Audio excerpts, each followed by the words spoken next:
لوط علیہ السلام کے حالات اور واقعات قرآن کریم کی روشنی میں آپ نے سنے۔ آئیے اب شروع کرتے ہیں یوسف علیہ السلام کا قصہ۔ قرآن کریم نے اس قصے کو احسن القصص کہا ہے۔ اس کے بارے میں اللہ تعالی نے پوری ایک سورت یعنی سورہ یوسف نازل فرمائی۔ اس قصے میں دو عظیم نبیوں کا تذکرہ ہے، سیدنا یعقوب بن اسحاق علیہ السلام اور یوسف بن یعقوب علیہ السلام کا۔ اپنے بھائیوں کی وجہ سے یوسف علیہ السلام کن حالات کا شکار ہوئے، آپ اس کا تفصیل سے ذکر سنیں گے۔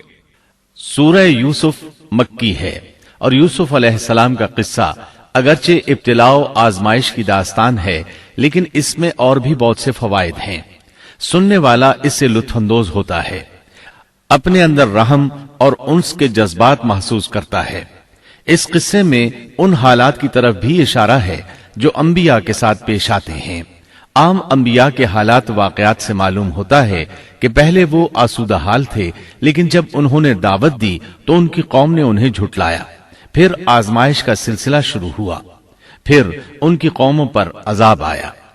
اس قصے میں معاملہ اس کے بالکل برعکس ہے۔ اس میں شروع میں ابتلاء آزمائش کا دور ہے، پھر آسانی اور فراوانی کی داستان ہے۔ ایسا کیوں ہوا؟ علماء کے اس بارے میں مختلف اقوال ہیں۔ عطا رحمت اللہ علیہ فرماتے ہیں، غمزدہ پریشان حال اگر یوسف علیہ السلام کے قصے کو سنتا ہے تو اس کے دل کو سکون ملتا ہے، وہ مطمئن ہو جاتا ہے، اس لیے کہ اس میں تنگی کے بعد آسانی ہے، مشکلات کے بعد اللہ کی نعمتوں کا نزول اس سے ظاہر ہے۔ سورہ یوسف سورہ ہود کے بعد نازل ہوئی۔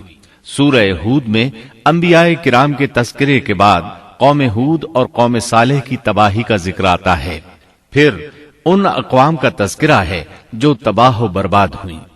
پھر سورہ یوسف عام الحزن میں نازل ہوئی۔ یہ وہ سال تھا جس میں نبی صلی اللہ علیہ وسلم کے چچا ابو طالب فوت ہوئے۔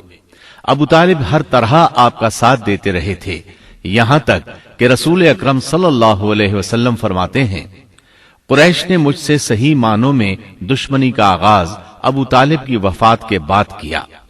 ایک قول کے مطابق ابو طالب کی وفات کے صرف 3 دن بعد آپ کی پیاری اور محبوب بیوی، جنت کی عورتوں کی سردار، دنیا جہان کی افضل ترین عورتوں میں سے ایک سیدہ خدیجہ الکبریٰ رضی اللہ عنہا اس دنیا سے رخصت ہو گئیں۔ انا للہ و انا الیہ راجعون۔ یہاں تک کہ ابن عباس رضی اللہ عنہما فرماتے ہیں، ان رسول اللہ صلی اللہ علیہ وسلم خط 4 خطوط ثم قال اتدرون لم خططت هذه الخطوط قالوا لا قال افضل نساء الجنة 4 مريم بنت عمران وخديجة بنت خويلد وفاطمة بنت محمد وآسية بنت مزاحم۔ رسول اللہ صلی اللہ علیہ وسلم نے 4 خط کھینچے، پھر صحابہ کرام کو مخاطب کر کے فرمایا، جانتے ہو یہ خط میں نے کیوں کھینچے ہیں؟ انہوں نے کہا ہم نہیں جانتے۔ تو آپ صلی اللہ علیہ وسلم نے فرمایا، جنت کی افضل ترین عورتیں 4 ہیں، ایک مریم بنت عمران، دوسری خدیجہ بنت خویلد، تیسری فاطمہ بنت محمد اور چوتھی فرعون کی بیوی آسیہ بنت مزاحم رضی اللہ عنہن اجمعین۔ سیدہ خدیجہ رضی اللہ عنہا اور ابو طالب کی وفات کا آپ صلی اللہ علیہ وسلم کو بہت شدید صدمہ ہوا۔ تب آپ کی تسلی کے لیے اللہ تعالی نے سورہ یوسف نازل فرمائی اور آپ کو یقین دلایا کہ تنگی کے بعد فراخی ہوتی ہے، اور اس صورت میں سبق آموز واقعات اور عبرتوں کا تذکرہ یکجا کر دیا گیا ہے، جبکہ دوسرے انبیاء کے قصے قرآن اور احادیث میں مختلف مقامات پر ہیں۔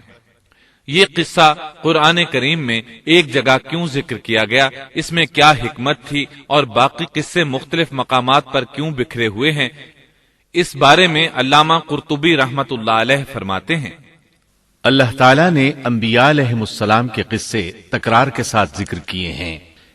ایک ہی بات کو بلاغت و بیان کے اصول کے تحت مختلف پیرائے میں ذکر کیا ہے۔ جیسا کہ ابراہیم علیہ السلام کا قصہ ہے، جب اللہ کے برگزیدہ فرشتے ان کے پاس آئے تو ان کے آنے پر ابراہیم علیہ السلام نے جو مہمان نوازی کی اس کو مختلف انداز میں بیان کیا گیا ہے۔ ایک جگہ فرمایا أن جاء بعجل حنيذ، وہ بغیر کسی تاخیر کے بھنا ہوا بچڑا لے آئے۔ دوسری آیت میں فرمایا فجاء بعجل سمين، پس ابراہیم فربا بچڑے کا گوشت لے آئے۔ ان دونوں جملوں کو جمع کرنے سے معلوم ہوا بھونا ہوا موٹا تازہ بچڑا پیش کیا گیا۔ مختلف جگہوں پر ان کا تذکرہ اس لیے کیا گیا کہ لوگ اس سے عبرت پکڑیں۔ علامہ قرطبی رحمت اللہ علیہ فرماتے ہیں یوسف علیہ السلام کے قصے کو ایک جگہ اور باقی انبیاء کے قصوں کو علیحدہ بیان کرنے کی ایک حکمت یہ بھی ہے کہ مخالف پر حجت قائم ہو جائے کہ وہ نہ مکرر کلام لا سکتے ہیں اور نہ ہی قصہ یوسف علیہ السلام کی طرح اکٹھا کلام لا سکتے ہیں۔ مطلب یہ کہ بلاغت کی ہر قسم میں دشمن پر حجت قائم ہو سکے۔ اللہ تعالی کلام کو مکرر اور غیر مکرر لا کر قرآن کا اعجاز بیان کرنا چاہتے ہیں کہ اللہ چاہیں تو ایک قصے کو ایک ہی جگہ بیان کر دیں، چاہیں تو مختلف جگہوں پر بیان کر دیں۔ کوئی یہ نہ کہہ سکے کہ دیکھو قرآن میں یہ قصہ علیحدہ علیحدہ بیان ہوا ہے، میں اس کو ایک جگہ بیان کر سکتا ہوں، یا اس کے برعکس یہ نہ کہہ سکے کہ قرآن میں تو یہ قصہ ایک ہی جگہ بیان ہوا ہے، میں اس کو الگ الگ کر کے بیان کر سکتا ہوں۔ اب ہم اس قصے کا آغاز کرتے ہیں اور اسی طرح کرتے ہیں جس طرح اس کا آغاز اللہ رب العزت نے کیا ہے۔ بسم اللہ الرحمن الرحیم، الف لام را، تلك آیات الكتاب المبین، إِنَّا أَنزَلْنَاهُ قُرْآنًا عَرَبِيًّا لَعَلَّكُمْ تَعْقِلُونَ، نَحْنُ نَقُصُّ عَلَيْكَ أَحْسَنَ الْقَصَصِ بِمَا أَوْحَيْنَا إِلَيْكَ هَذَا الْقُرْآنَ وَإِن كُنتَ مِن قَبْلِهِ لَمِنَ الْغَافِلِينَ۔ شروع اللہ کے نام سے جو بڑا مہربان نہایت رحم والا ہے۔ الف لام را، یہ روشن کتاب کی آیتیں ہیں۔ یقیناً ہم نے اس کتاب کو عربی قرآن بنا کر نازل فرمایا ہے تاکہ تم سمجھ سکو۔ ہم آپ کے سامنے بہترین بیان پیش کرتے ہیں اس قرآن سے جو ہم نے آپ کی جانب وحی کے ذریعے نازل کیا ہے، اور یقیناً آپ اس سے پہلے بے خبروں میں سے تھے۔ قصہ در اصل ایک خبر کے بعد دوسری خبر اور اطلاع در اطلاع کو کہتے ہیں، اور قصص کا اصل قصہ ہے یعنی پیچھے چلنا، جیسا کہ اللہ کی کتاب میں ہے۔ وَقَالَتْ لِأُخْتِهِ قُصِّيهِ، موسیٰ کی والدہ نے ان کی بہن سے کہا کہ تو اس کے پیچھے پیچھے جا۔ اور قصص کی اصل یہی ہے کہ کسی خبر کا پے در پے آنا، اس لیے ارشاد باری تعالی ہے ہم آپ پر بہترین قصے بیان کرتے ہیں۔ وَإِن كُنتَ مِن قَبْلِهِ لَمِنَ الْغَافِلِينَ، اور یقیناً آپ اس سے پہلے بے خبروں میں سے تھے۔ غفلت سے مراد یہاں اللہ کے ذکر سے غفلت نہیں، بلکہ اس کا مطلب یہ ہے کہ نزول قرآن سے پہلے آپ ان قصص سے واقف نہیں تھے۔ اللہ تعالیٰ سورہ یوسف آیت 4 اور 5 میں فرماتے ہیں اذ قال یوسف لأبیہ یا ابت انی رأیت احد عشر کوكبا والشمس والقمر والشمس والقمر رأيتهم لي ساجدين قال يا بني لا تقصص رؤياك على إخوتك فيكيدوا لك كيدا إن الشيطان للإنسان عدو مبين۔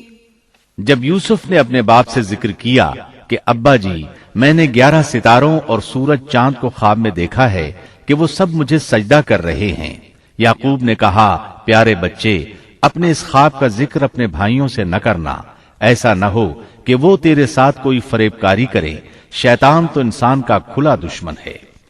رؤیا سے مراد وہ خواب ہے جس کو انسان نیند کی حالت میں دیکھے، اور رؤیت سے مراد وہ حقیقت ہے جس کو انسان حالت بیداری میں اپنی آنکھوں سے دیکھے۔ تو یوسف علیہ السلام نے خواب میں دیکھا کہ 11 ستارے اور سورج اور چاند انہیں سجدہ کر رہے ہیں۔ یعقوب علیہ السلام خواب کی حقیقت کو جان گئے، اگرچہ آپ خوابوں کی تعبیر نہیں بتاتے تھے، لیکن انہیں علم ہو گیا کہ اس میں یوسف علیہ السلام کی تکریم ہے، اور انہیں یہ بھی علم تھا کہ یوسف علیہ السلام کے بھائی ان سے حسد کرتے ہیں، اسی لیے انہوں نے یوسف علیہ السلام سے کہا کہ اپنے بھائیوں کو یہ خواب نہ سنانا۔ یوسف علیہ السلام کے 11 بھائی تھے، بنیامین ان کے سگے بھائی تھے، باقی 6 ایک ماں سے اور 4 2 لونڈیوں سے تھے۔ حقیقی بھائی ان سے حسد نہیں کرتا تھا، وہ عمر میں ان سے چھوٹا تھا، باقی سب ان سے حسد کرتے تھے، اور اس حسد کی وجہ یہ تھی کہ یعقوب علیہ السلام ان سے والہانہ محبت کرتے تھے۔ اسی طرح بنیامین سے بھی انہیں بہت لگاؤ تھا، مطلب یہ کہ ان دونوں سے انہیں زیادہ محبت تھی، اور محبت میں کمی بیشی کوئی بری چیز نہیں، البتہ نبی کریم صلی اللہ علیہ وسلم نے فرمایا ان میں عدل سے ضرور کام لیں۔ غرض یعقوب علیہ السلام کو ان دونوں سے زیادہ محبت تھی، ان کا دل ان کی طرف زیادہ مائل تھا، یہاں تک کہ لمحہ بھر بھی انہیں نظروں سے اوجھل نہیں کرتے تھے۔ یوسف علیہ السلام کے بھائی جب کھیل کے لیے نکلتے تو یعقوب علیہ السلام فرماتے یوسف کو یہیں چھوڑ دو، گویا ہر وقت ان کا پہرا دیتے تھے۔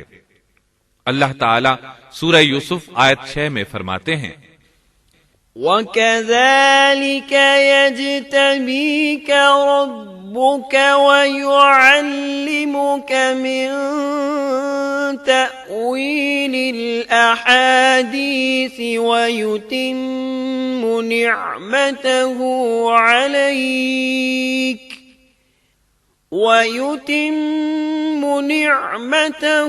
عَلَيْكَ وَعَلَى آلِ يَعْقُوبَ كَمَا أَتَمَّهَا عَلَى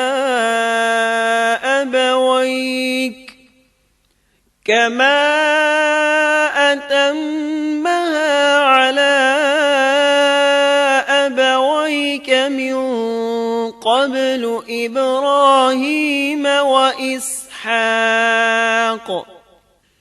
إِنَّ رَبَّكَ عَلِيمٌ حَكِيمٌ۔ اور اسی طرح تجھے تیرا پروردگار برگزیدہ کرے گا، اور تجھے معاملہ فہمی یعنی خوابوں کی تعبیر بھی سکھائے گا، اور اپنی نعمت تجھے بھرپور عطا فرمائے گا، اور یعقوب کے گھر والوں کو بھی، جیسے کہ اس نے اس سے پہلے تیرے دادا اور پردادا یعنی ابراہیم و اسحاق کو بھی بھرپور اپنی نعمت دی۔ یقیناً تیرا رب بہت بڑے علم والا اور زبردست حکمت والا ہے۔ یعنی آپ کو منتخب کر لیا اور تمام بھائیوں سے آپ کو چن لیا، اور یعقوب علیہ السلام کے سارے بیٹوں سے آپ کا انتخاب کیا، اور اس دور کے لوگوں میں سے آپ کو نبوت دینے کا ارادہ کیا۔ مزید یہ کہ وہ لوگوں کو خوابوں کی تعبیر بھی بتاتے تھے، اور آیت میں جس نعمت کا ذکر ہے اس سے مراد نبوت کی نعمت ہے، اور یہ قصہ اللہ تعالیٰ نے نصیحت کے لیے ذکر کیا ہے۔ اللہ تعالیٰ سورہ یوسف آیت 7 اور 8 میں فرماتے ہیں لَقَدْ كَانَ فِي يُوسُفَ وَإِخْوَتِهِ آيَاتٌ لِلسَّائِلِينَ إِذْ قالوا ليوسف وأخوه أحب إلى أبينا منا ونحن عصبة إن أبانا لفي ضلال مبين۔ یقیناً یوسف اور اس کے بھائیوں میں دریافت کرنے والوں کے لیے بڑی بڑی نشانیاں ہیں، جبکہ انہوں نے کہا کہ یوسف اور اس کا بھائی بنسبت ہمارے باپ کو بہت زیادہ پیارا ہے، حالانکہ ہم طاقتور جماعت ہیں، کوئی شک نہیں کہ ہمارے ابا سری غلطی میں ہیں۔ کہا جاتا ہے کہ یہودیوں نے نبی کریم صلی اللہ علیہ وسلم سے یوسف علیہ السلام کے قصے کے متعلق سوال کیا تو یہ مکمل سورت انہیں قصہ سنانے کے لیے نازل ہوئی، جبکہ بنی اسرائیل کو یہ مکمل قصہ معلوم نہ تھا، اور جو معلوم تھا وہ بھی تحریف شدہ تھا۔ قرآن ان کی اس تحریف کو واضح کرنے کے لیے بھی نازل ہوا، اور جو بھی بنی اسرائیل کا شخص یا کوئی اور اس کے متعلق پوچھے گا اس کے لیے عبرتیں اور نصیحتیں ہیں۔ یوسف کے بھائیوں نے کہا کہ ہمارا باپ یوسف اور اس کے بھائی سے زیادہ محبت کیوں کرتا ہے، جبکہ ہم ایک جماعت ہیں۔ اپنے باپ کے اس عمل پر اعتراض کیا، اور یقیناً یہ ایک بہت برا گمان تھا۔ ضلال کا معنی گمراہی ہوتا ہے، لیکن کبھی خطا پر بھی بولا جاتا ہے، اور انہوں نے باہمی مشورہ کیا اور سوچ بچار کے بعد یوسف علیہ السلام کے قتل کی تجویز طے ہوئی۔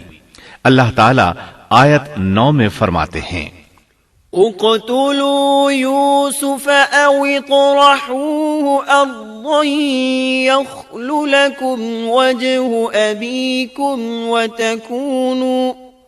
وتكونوا من بعده قوما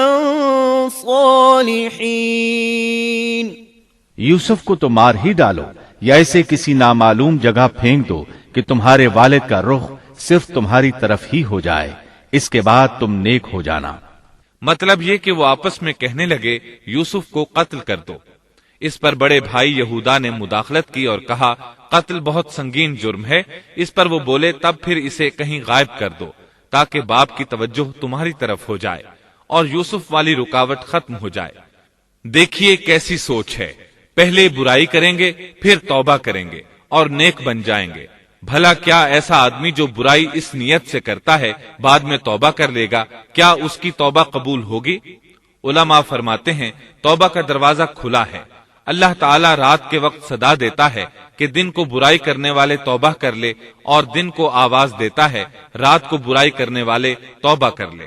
کوئی توبہ کا دروازہ بند نہیں کر سکتا، یہاں تک کہ انسان جتنی بار بھی گناہ کر کے توبہ کرے اللہ قبول کرتا ہے۔ اس لیے اللہ نے ان کی توبہ قبول کر لی۔ تاہم اس بات سے ڈرنا چاہیے کہ اگر گناہ کرنے کے بعد توبہ کا موقع ہی نہ ملے اور موت آ لے تو کیا ہوگا؟ یہ بات نہایت ہی خوفناک ہے کہ توبہ کا موقع ہی نہ ملے۔ اللہ تعالیٰ آیت نمبر 10 میں فرماتے ہیں، قال قائل منهم لا تقتلوا يوسف وألقوه في غيابة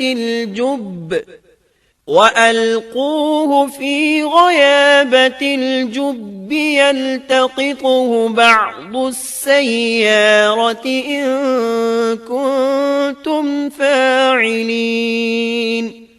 ان میں سے ایک نے کہا یوسف کو قتل تو نہ کرو بلکہ اسے کسی اندھے کنویں کی تہ میں ڈالاؤ کہ اسے کوئی آتا جاتا قافلہ اٹھا لے جائے، اگر تمہیں کرنا ہی ہے تو یوں کرو۔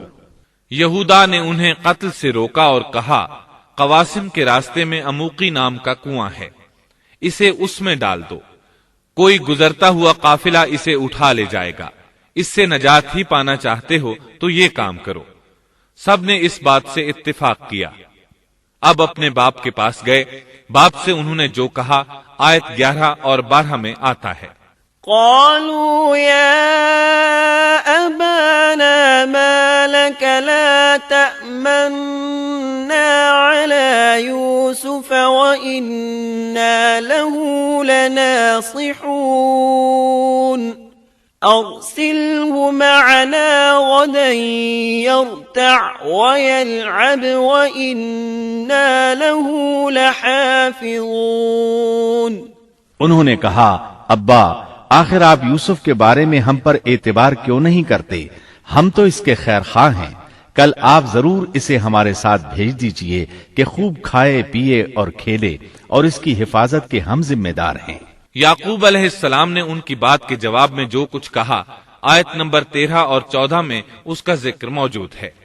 قال إني ليحزنني أن تذهبوا به وأخاف أن يأكله الذئب وأنتم عنه غافلون قالوا لئن أكله الذئب ونحن عصبة إنا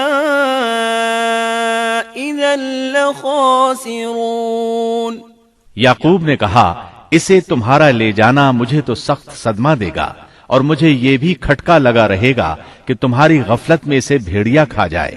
انہوں نے جواب دیا کہ ہم جیسی زوراور جماعت کی موجودگی میں بھی اگر اسے بھیڑیا کھا جائے تو ہم بالکل نکمے ہی ہوئے۔ وہاں بھیڑیے کثرت سے تھے، اس لیے یعقوب علیہ السلام ڈرتے تھے۔ بیٹوں کے بار بار اصرار پر یعقوب علیہ السلام یوسف علیہ السلام کو ان کے ساتھ بھیجنے پر رضامند ہو گئے۔ اللہ تعالیٰ آیت 15 میں فرماتے ہیں، فلما ذهبوا به وأجمعوا أن يجعلوه في غيابة الجب وأوحينا إليه لتنبئنهم بأمرهم هذا وهم لا يشعرون۔ پھر جب اسے لے چلے اور سب نے مل کر ٹھان لیا کہ اسے غیر آباد گہرے کنویں کی تہ میں پھینک دیں، ہم نے یوسف کی طرف وحی کی کہ یقیناً وقت آ رہا ہے کہ تو انہیں اس ماجرے کی خبر اس حال میں دے گا کہ وہ جانتے ہی نہ ہوں گے۔ بعض روایات کے مطابق انہوں نے راستے میں یوسف علیہ السلام کو مارا پیٹا، برا بھلا کہا، اور ایسا کرنا ان کے لیے معمولی بات تھی کیونکہ وہ تو قتل کے درپے تھے۔ آخر کار کنویں کے پاس پہنچے اور مشورے کے مطابق انہیں کنویں میں ڈال دیا۔ یوسف علیہ السلام کنویں میں ایک پتھر پر گرے، یعنی پانی میں نہ گرے۔ آپ اس پتھر پر بیٹھ گئے۔ اللہ تعالیٰ کی طرف سے انہیں تسلی دی گئی کہ آپ پریشان نہ ہوں، بہت جلد آپ کنویں سے نکلیں گے اور انہیں ان کے اس گھناؤنے فعل کے بارے میں بتلائیں گے، اور انہیں اس بات کا گمان بھی نہیں ہوگا کہ ایسا وقت بھی آئے گا۔ یوسف علیہ السلام کو کنویں میں ڈالنے کے بعد انہوں نے گھر جانے کی تیاری کی۔ آیت نمبر 16 میں آتا ہے، وَجَاءُوا أَبَاهُمْ عِشَاءً يَبْكُونَ، اور عشاء کے وقت وہ سب اپنے باپ کے پاس روتے ہوئے پہنچے۔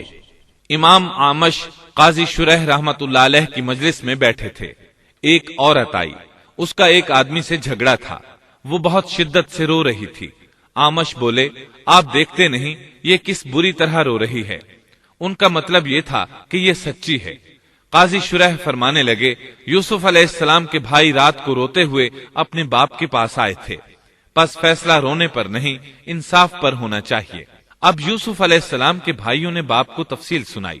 اللہ تعالیٰ اس کا ذکر آیت 17 میں فرماتے ہیں، قالوا يا أبانا إنا ذهبنا نستبق وتركنا يوسف عند متاعنا فأكله الذئب وما أنت بمؤمن لنا ولو كنا صادقين۔ اور کہنے لگے کہ ابا جی ہم تو آپس میں دوڑ میں لگ گئے اور یوسف کو ہم نے سامان کے پاس چھوڑا، پس اسے بھیڑیا کھا گیا۔ آپ تو ہماری بات نہیں مانیں گے، گو ہم بالکل سچے ہی ہوں۔ سو انہوں نے یہ بات بتائی، لیکن اس سے جھوٹ صاف ظاہر ہو رہا تھا، جیسا کہ اگلی آیت میں ہے، وَجَاءُوا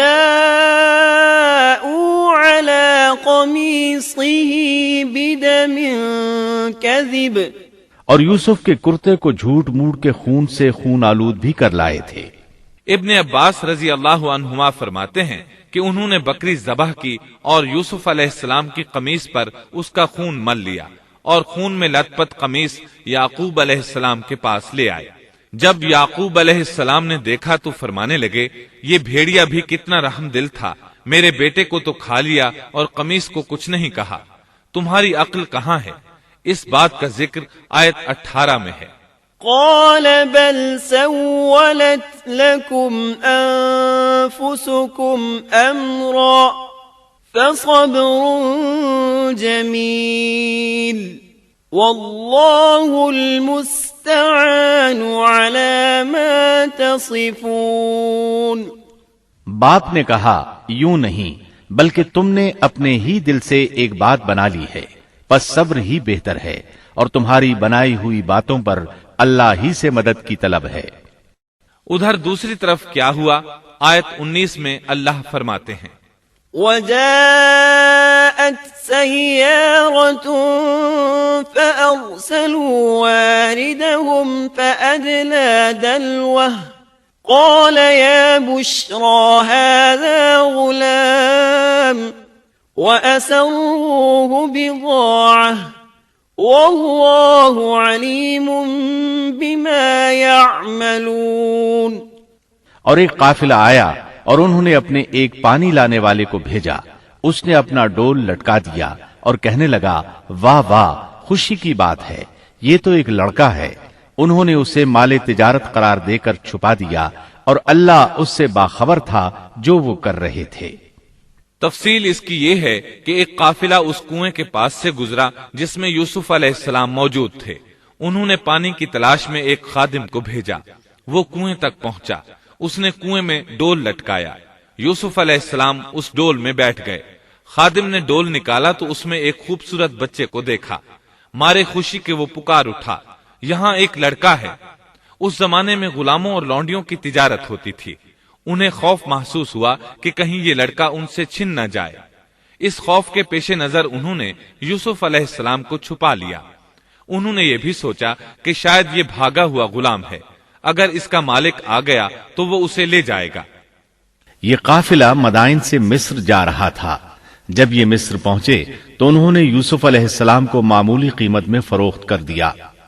معمولی قیمت میں فروخت کرنے کی جلدی بھی انہوں نے اسی خیال کے تحت کی کہ کہیں اس کا مالک نہ آ جائے۔ ابن عباس رضی اللہ عنہما فرماتے ہیں کہ انہوں نے یوسف علیہ السلام کو صرف 20 درہم میں بیچ دیا، اور یہ نہایت معمولی قیمت تھی۔ آیت نمبر 21 میں ہے، وقال الذي اشتراه من مصر لامرأته أكرمي مثواه عسى أن ينفعنا أو نتخذه ولدا۔ مصر والوں میں سے جس نے اسے خریدا تھا اس نے اپنی بیوی سے کہا کہ اسے بہت عزت و احترام کے ساتھ رکھو، بہت ممکن ہے کہ یہ ہمیں فائدہ پہنچائے یا اسے ہم اپنا بیٹا ہی بنا لیں۔ یہ شخص مصر کا وزیر خزانہ تھا، بے اولاد تھا۔ اس نے سوچا شاید یہ لڑکا بڑا ہو کر اچھا انسان بنے، لہٰذا کیوں نہ ہم اسے بیٹا بنا لیں۔ اس طرح یوسف علیہ السلام وزیر خزانہ کے گھر پلے بڑھے۔ وزیر خزانہ عزیز مصر کہلاتا تھا۔ عزیز نے آپ کو بیٹوں کی طرح رکھا۔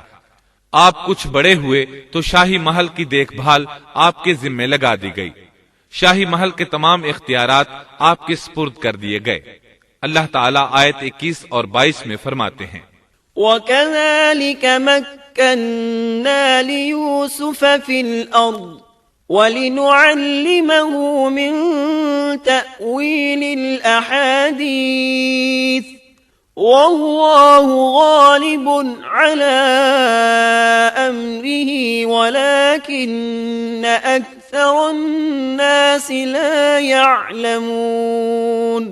وَلَمَّا بَلَغَ أَشُدَّهُ آتَيْنَاهُ حُكْمًا وَعِلْمًا وَكَذَلِكَ نَجْزِي الْمُحْسِنِينَ۔ یوں ہم نے مصر کی سرزمین میں یوسف کا قدم جما دیا کہ ہم اسے خواب کی تعبیر کا کچھ علم سکھا دیں۔ اللہ اپنے ارادے پر غالب ہے، لیکن اکثر لوگ بے علم ہوتے ہیں۔ اور جب یوسف پختگی کی عمر کو پہنچ گئے تو تو ہم نے اسے قوت فیصلہ اور علم دیا. ہم نیک کاروں کو اسی طرح بدلہ دیتے ہیں. یوسف علیہ السلام بہت پاکیزہ اور توحید والے ماحول میں پروان چڑھے. گھر کا سارا انتظام انہی کے ہاتھ میں تھا. آپ بہت بصیرت اور سوجھ بوجھ سے گھر کا نظام چلا رہے تھے. ابھی عزیز مصر کی بیوی نے آپ کو گمراہ کرنے کی کوشش نہیں کی تھی کہ حلم، علم اور بصیرت کی صفات آپ میں موجود تھیں. مفسرین لکھتے ہیں جب یوسف علیہ السلام کی عمر 17-18 سال کی ہوئی تو جوانی کے ساتھ ان کے حسن میں مزید اضافہ ہوا. حسن یوسف واقعی بے مثال تھا. نبی اکرم صلی اللہ علیہ وسلم فرماتے ہیں معراج کی رات میری ملاقات یوسف علیہ السلام سے ہوئی. ایسا لگتا تھا کہ دنیا کا نصف حسن یوسف علیہ السلام کو ملا ہے. مفسرین اس کی وضاحت کرتے ہیں کہ حسن کو اللہ تعالیٰ نے 2 حصوں میں تقسیم کیا ہے. آدھا حسن یوسف علیہ السلام کو دیا اور آدھا باقی ساری مخلوق میں تقسیم کر دیا. اللہ اکبر، یہ ہے حسن یوسف. اور جب یوسف کے حسن کی کیفیت یہ ہے تو پھر اس کے خالق کے کیا کہنے. جب عزیز مصر کی بیوی نے ان کا حسن دیکھا تو بے اختیار ہو گئی. اس کے اندر ہیجان پیدا ہوا. اس نے یوسف علیہ السلام سے بدکاری کا ارادہ کر لیا. ان کے ساتھ لطف و عنایت کا سلسلہ شروع کر دیا اور پھسلانے کے جتنے طریقے ہو سکتے تھے وہ اختیار کیے. ناز و نخرے کے ساتھ اس سے پیش آنے لگی. اللہ آیت 23 میں فرماتے ہیں وراودته التي هو في بيتها عن نفسه وغلقت الأبواب وقالت هيت لك قال معاذ الله إنه ربي أحسن مثواي انہو لا یفلح الظالمون. اس عورت نے جس کے گھر میں یوسف تھے یوسف کو بہلانا پھسلانا شروع کیا کہ وہ اپنے نفس کی نگرانی چھوڑ دے اور دروازے بند کر کے کہنے لگی لو آ جاؤ. یوسف نے کہا اللہ کی پناہ، وہ میرا رب ہے، مجھے اس نے بہت اچھی طرح رکھا ہے. بے انصافی کرنے والوں کا بھلا نہیں ہوتا ہے. مطلب یہ کہ آخر نوبت یہاں تک پہنچ گئی کہ ایک دن اس نے سارے دروازے بند کر لیے اور کہنے لگی آئیے یوسف، میں نے یہ زیب و زینت آپ کے لیے کی ہے. یوسف علیہ السلام فرمانے لگے اللہ کی پناہ، یہ ناممکن ہے، میں ایسا نہیں کر سکتا. کیا میں اپنے مالک کی گھر والی سے بدکاری کروں جس نے مجھے اپنے بیٹوں کی طرح ناز و نعمت میں رکھا؟ یہ بہت بڑا ظلم ہے اور ظالم لوگ فلاح نہیں پا سکتے.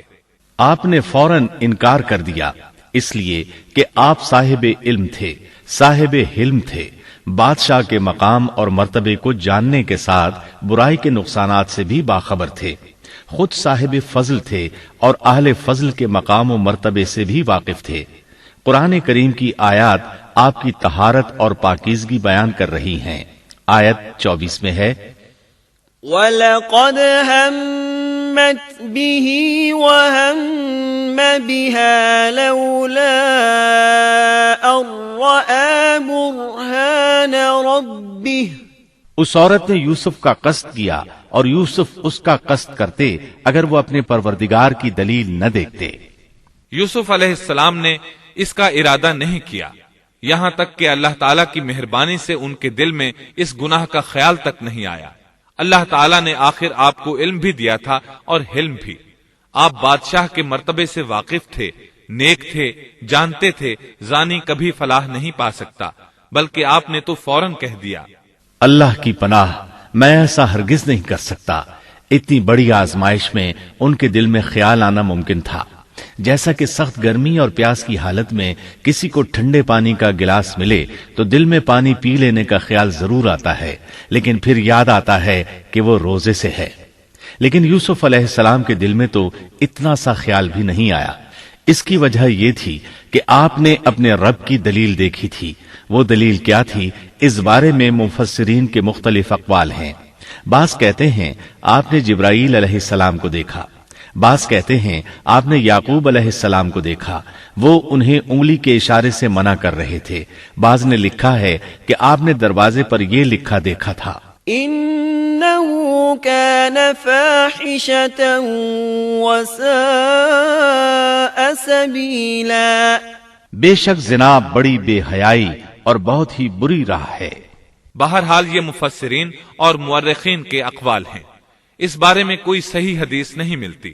اتنا ہے کہ آپ نے کوئی ایسی چیز دیکھی ضرور تھی جس کی بنا پر آپ کو خیال تک نہ آیا، اور برہان اللہ ہی کی طرف سے تھی، اس نے انہیں سوچنے بھی نہ دیا. اللہ آیت نمبر 24 میں فرماتے ہیں كذلك لنصرف عنه السوء والفحشاء إنه من عبادنا المخلصين. اس طرح ہم نے انہیں اس برائی اور بے حیائی سے بچا لیا کیونکہ وہ ہمارے مخلص بندوں میں سے تھے. اللہ نے آپ کو صرف زنا سے نہیں برائی سے بھی بچا لیا. یہ اس بات کی دلیل ہے کہ آپ نے ارادہ تک نہیں کیا. پھر اسی آیت میں اللہ نے آپ کو اپنا برگزیدہ بندہ فرمایا، اور یہ ممکن ہی نہیں کہ کوئی انسان اللہ کے برگزیدہ بندوں میں سے بھی ہو اور پھر کفر بھی کرے. ہرگز ممکن نہیں. انبیاء ایسی باتوں سے پاک رہتے ہیں. عزیز مصر کی بیوی نے اصرار کیا، آپ کو مجبور کیا اور لگی چمٹنے تو یوسف علیہ السلام وہاں سے بھاگے. عزیز کی بیوی آپ کے پیچھے بھاگی. اللہ تعالیٰ نے آیت 25 میں اس واقعے کو یوں بیان فرمایا ہے واستبق الباب وقدت قميصه من دبر وألف يا سيدها لدى الباب قالت ما جزاء من أراد بأهلك سوءا إلا أن يسجن أو عذاب أليم. اور دونوں دروازے کی طرف دوڑے اور اس عورت نے یوسف کا کرتا پیچھے کی طرف سے کھینچ کر پھاڑ ڈالا اور دروازے کے پاس ہی عورت کا شوہر دونوں کو مل گیا تو کہنے لگی جو شخص تیری بیوی کے ساتھ برا ارادہ کرے بس اس کی سزا یہی ہے کہ اسے قید کر دیا جائے یا اور کوئی دردناک سزا دی جائے. سیدنا یوسف علیہ السلام خود کو بچانے کے لیے دروازے کی طرف دوڑ پڑے تھے. یہ پیچھے دوڑی. دروازہ بند تھا. ابھی آپ دروازہ کھولنے کی کوشش کر رہے تھے کہ اس نے پیچھے سے آپ کی قمیص پکڑ لی. جھٹکا جو لگا تو قمیص پیچھے سے پھٹ گئی. اسی دوران دروازہ کھل گیا اور عزیز مصر اندر داخل ہوا. اس نے یہ منظر اپنی آنکھوں سے دیکھا کہ اس کی بیوی زیب و زینت کے ساتھ بند سنور کر یوسف علیہ السلام کے بالکل پیچھے کھڑی ہے. اسی وقت اس نے خود کو الزام سے بچانے کے لیے کہہ دیا جو تیری بیوی کے ساتھ برائی کا ارادہ رکھتا ہے اس کا کیا بدلہ ہے. پھر خود ہی کہنے لگی اسے قید خانے میں بند کر دینا چاہیے. ایسا اس نے اس لیے کہا کہیں وہ یوسف علیہ السلام کو قتل نہ کر دے. ادھر یوسف علیہ السلام نے بھی فوراً اپنا دفاع کیا اور کہا میں مجرم نہیں بلکہ یہ ساری کارستانی اس کی اپنی ہے. آیت 26 اور 27 میں ہے قال هي راودتني عن نفسي وشهد شاهد من أهلها إن كان قميصه قد من قبل فصدقت وهو من الكاذبين وَإِن كَانَ قَمِيصُهُ قُدَّ مِن دُبُرٍ فَكَذَبَتْ وَهُوَ مِنَ الصَّادِقِينَ. یوسف نے کہا یہ عورت ہی مجھے پھسلا رہی تھی اور عورت کے قبیلے ہی کے ایک شخص نے گواہی دی کہ اگر اس کا کرتا آگے سے پھٹا ہوا ہو تو عورت سچی ہے اور یوسف جھوٹ بولنے والوں میں سے ہے، اور اگر اس کا کرتا پیچھے کی جانب سے پھٹا ہوا ہو تو عورت جھوٹی ہے اور یوسف سچوں میں سے ہے. یہ گواہ کون تھا؟ اس بارے میں دو قسم کی روایات ہیں. پہلی روایت یہ ہے کہ وہ دودھ پیتا بچہ تھا. اس نے کہا کہ اس عورت نے بہکایا ہے اور یہ اللہ کا معجزہ تھا. دوسری روایت یہ ہے کہ عزیز مصر کے ساتھ اس کا چچا زاد تھا. اس نے کہا قمیص دیکھو کہاں سے پھٹی ہے، پیچھے سے پھٹی ہے تو یوسف سچے اور آگے سے پھٹی ہے تو پھر وہ سچی ہے. یوسف جھوٹے ہیں. آیت نمبر 28 میں آتا ہے فَلَمَّا فلما رأى قميصه قد من دبر قال إنه من كيدكن إن كيدكن عظيم۔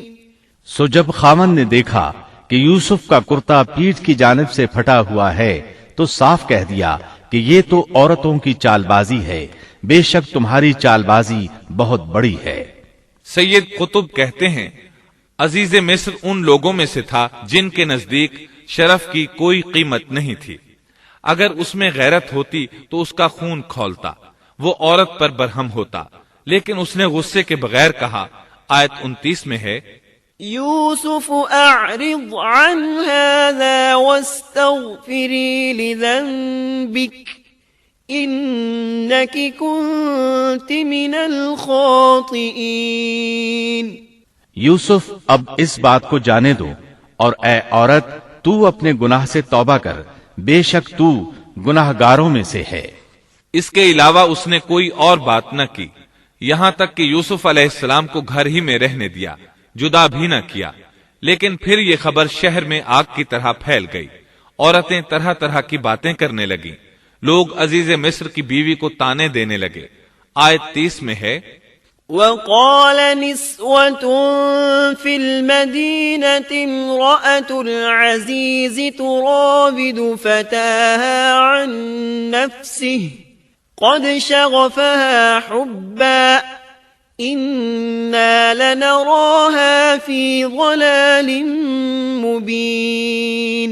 اور شہر کی عورتوں میں چرچا ہونے لگا کہ عزیز مصر کی بیوی اپنے جوان غلام کو اپنا مطلب نکالنے کے لیے بہلانے پھسلانے میں لگی رہتی ہے، اس کے دل میں یوسف کی محبت بیٹھ گئی ہے، ہمارے خیال میں تو وہ سری گمراہی میں ہے۔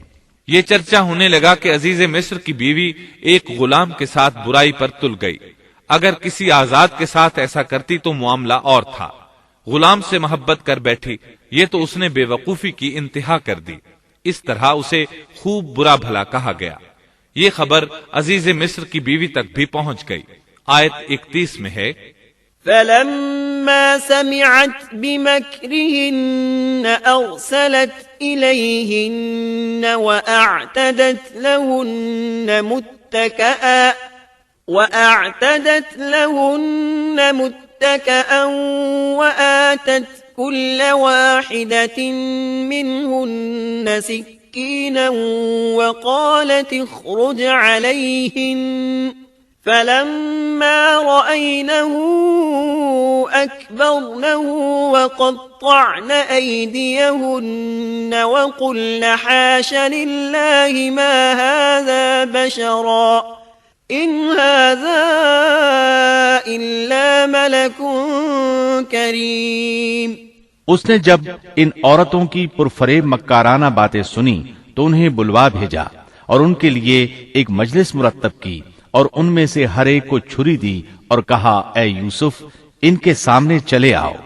ان عورتوں نے جب اسے دیکھا تو بہت بڑا جانا اور اپنے ہاتھ کاٹ لیے اور زبان سے نکل گیا کہ اللہ کی پناہ، یہ انسان تو ہرگز نہیں، یہ تو یقیناً کوئی بہت ہی بزرگ فرشتہ ہے۔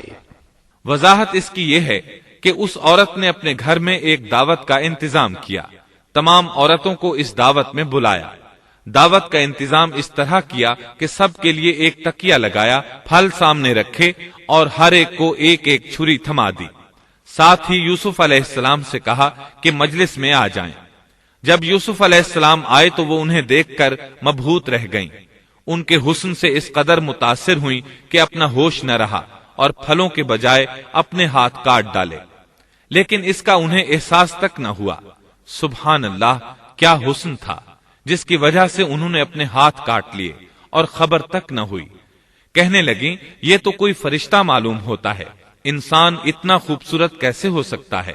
آیت 32 میں ہے قالت فذلكن الذي لمتنني فيه وَلَقَدْ رَاوَدتُّهُ عَن نَّفْسِهِ فَاسْتَعْصَمَ وَلَئِن لَّمْ يَفْعَلْ مَا آمُرُهُ لَيُسْجَنَنَّ وَلَيَكُونًا مِّنَ الصَّاغِرِينَ۔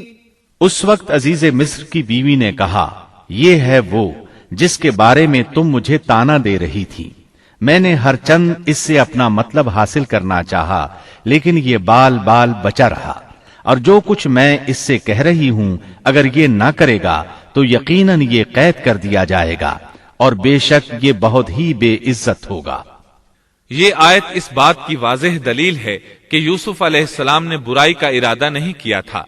پھر بات یہیں پر ختم نہیں ہو گئی، بلکہ تمام عورتیں یوسف علیہ السلام پر ٹوٹ پڑیں۔ ان میں سے ہر ایک کی خواہش تھی کہ یوسف علیہ السلام اس سے محبت کریں اور بے حیائی کا ارتکاب کریں۔ اپنی عزت اور شرف کو انہوں نے خاک میں ملا دیا۔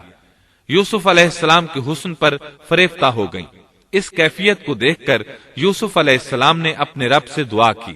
آیت 33 اور 34 میں آتا ہے، قال رب السجن احب الي مما يدعونني اليه والا تصرف عني كيدهن اصب اليهن واكن من الجاهلين فاستجاب له ربه فصرف عنه كيدهن انه هو السميع العليم۔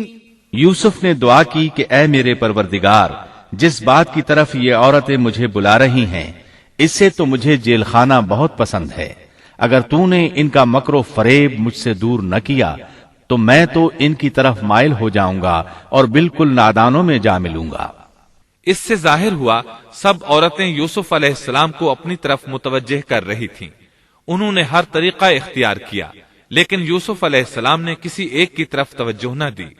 اللہ نے انہیں بچا لیا اور عورتوں کی چال کو ناکام بنا دیا۔ اس واقعے کی خبر بھی لوگوں میں پھیل گئی۔ عزیز مصر کی بیوی کو پتہ چل گیا کہ یہ خبریں پورے شہر میں پھیل گئی ہیں اور لوگ اسے ہی قصوروار ٹھہرا رہے ہیں۔ تب وہ اپنے خاوند کے پاس گئی، اس سے کہا، اب کیا کیا جائے؟ سب لوگ مجھے ہی الزام دے رہے ہیں، معاملہ بہت پھیل گیا ہے، اس بات کو دبانے کے لیے کچھ کرنا چاہیے۔ عزیز مصر نے کہا، پھر کیا کیا جائے؟ آخر آپس میں مشورہ ہوا، دونوں اس پر متفق ہو گئے۔ ابن عباس رضی اللہ عنہما فرماتے ہیں، انہوں نے یوسف علیہ السلام کو ایک گدھے پر سوار کیا اور ایک ڈھول والا ساتھ کر دیا اور یہ منادی کرائی کہ اس عبرانی غلام نے اپنی مالکہ کے ساتھ برائی کی کوشش کی ہے، لہٰذا اسے اس جرم کی پاداش میں جیل میں ڈالا جاتا ہے۔ گویا انہوں نے اپنے پر سے الزام ختم کرنے کا یہ منصوبہ سوچا۔ اس بارے میں اللہ آیت 35 میں فرماتے ہیں، ثم بدا لهم من بعد ما رأوا الآيات ليسجننه حتى حين۔ پھر ان تمام نشانوں کے دیکھ لینے کے بعد بھی انہیں یہی مصلحت معلوم ہوئی کہ یوسف کو کچھ مدت کے لیے قید خانے میں رکھیں۔ انہوں نے یہ اس لیے کہا تاکہ یوسف علیہ السلام پر تہمت لگائی جا سکے۔ اس طرح یوسف علیہ السلام قید خانے میں آ گئے۔ ان کے ساتھ 2 نوجوان اور قید خانے میں بھیجے گئے تھے۔ کچھ دن ساتھ رہنے کے بعد وہ جان گئے کہ یوسف علیہ السلام نیک سیرت انسان ہیں، عبادت گزار نوجوان ہیں۔ ایک رات دونوں نوجوانوں نے خواب دیکھے۔ صبح ہوئی تو دونوں یوسف علیہ السلام کے پاس گئے اور اپنا اپنا خواب سنایا۔ قرآن کریم آیت 36 میں اس کو یوں بیان کرتا ہے، قال احدهما انی ارانی اعصر خمرا وقال الآخر انی ارانی احمل فوق رأسی خبزا تأکل الطیر منه نبئنا بتأویلہ انا نراک من المحسنین۔ اس کے ساتھ ہی 2 اور جوان بھی جیل خانے میں داخل ہوئے۔ ان میں سے ایک نے کہا کہ میں نے خواب میں اپنے آپ کو شراب نچوڑتے دیکھا ہے، اور دوسرے نے کہا میں نے اپنے آپ کو دیکھا ہے کہ میں اپنے سر پر روٹی اٹھائے ہوئے ہوں،